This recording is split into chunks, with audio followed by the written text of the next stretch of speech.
আমি চাই তুমি এমন একজন মানুষকে খুঁজে পাও যে তোমার অতীতে পাওয়া আঘাত চেনে, যে জানে তুমি এখন মানুষকে বিশ্বাস করতে ঠিক কতটা ভয় পাও, এবং তারপরে সে তোমাকে রোজ বিশ্বাস করায় যে এইবারে তুমি ভুল মানুষকে বিশ্বাস করনি।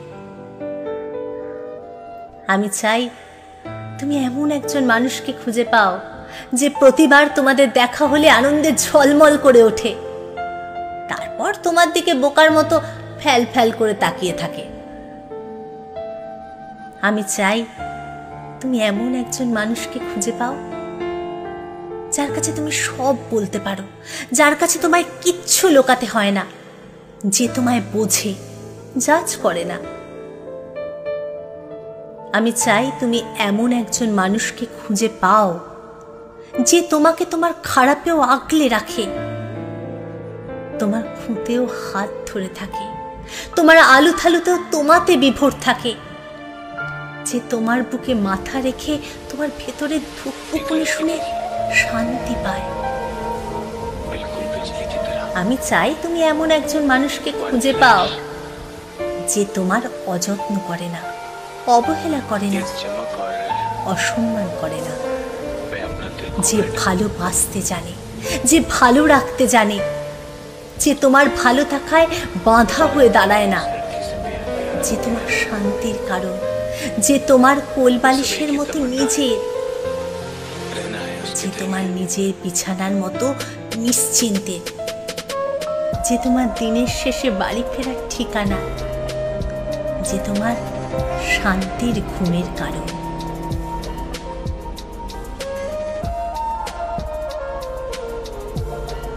কোনো সম্পর্কই আসলে ব্যর্থ না, বরং প্রতিটা সম্পর্কই আমাদের জীবন সম্বন্ধে অনেক কিছু শিখিয়ে যায়, যা কাজে লাগিয়ে আমরা ভবিষ্যৎ জীবনটা সুন্দর করতে পারি।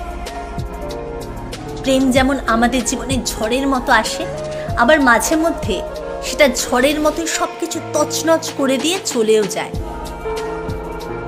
কিন্তু সেই ঝড়ে তছনছ হয়ে যাওয়া জীবনকে কি আবারও আগের মতো গুছিয়ে নেওয়া সম্ভব? উত্তর হলো হ্যাঁ, সম্ভব।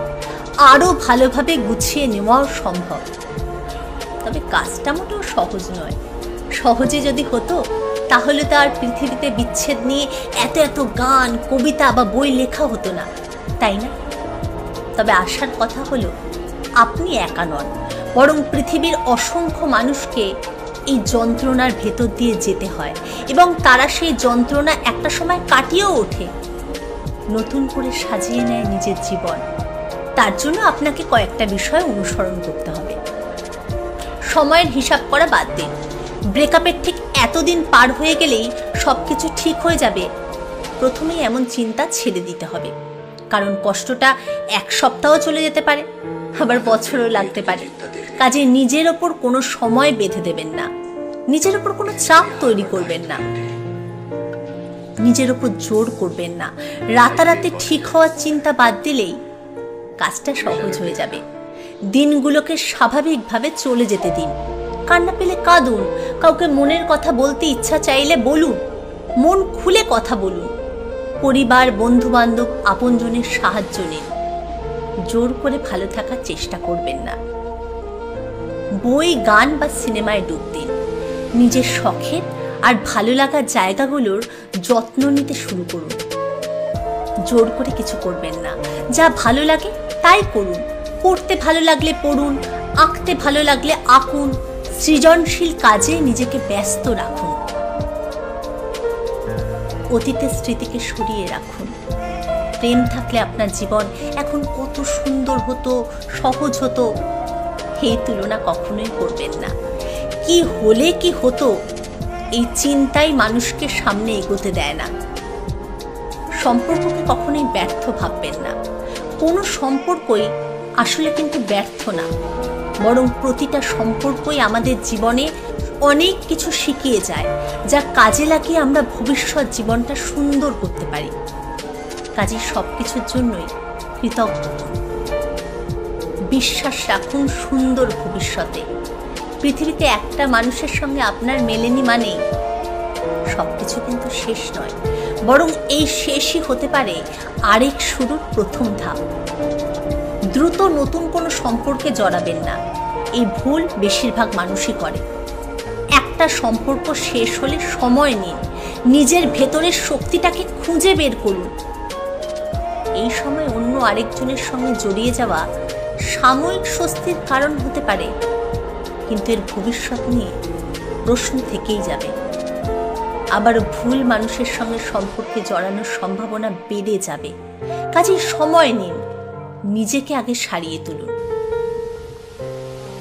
সামাজিক যোগাযোগ মাধ্যম থেকে একটু দূরে থাকুন। কঠিন সময়কে সামাজিক যোগাযোগ মাধ্যম আরও কঠিন করে দিতে পারে।